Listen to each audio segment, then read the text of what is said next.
এসে হাজির হয়ে গেছে। জোরে বলে সুবহানাল্লাহ।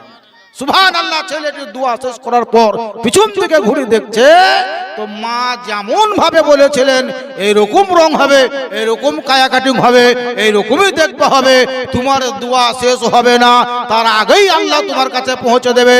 এই ছেলেটির দোয়া শেষ হওয়ার আগেই আল্লাহ গাইটাকে তার কাছে পাঠিয়ে দিয়েছে। দোয়া শেষ করার পর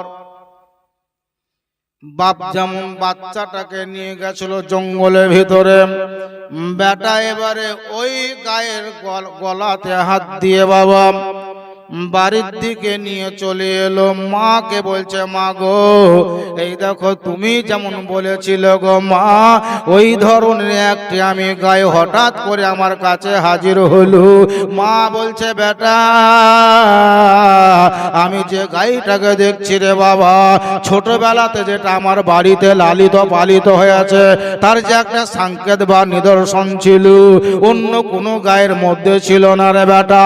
তার মানে এটাই হলো তোমার জন্য তোমার আব্বা আমানত স্বরূপ জঙ্গলে ছেড়েছিল, এটাই হলো তোমার গায়।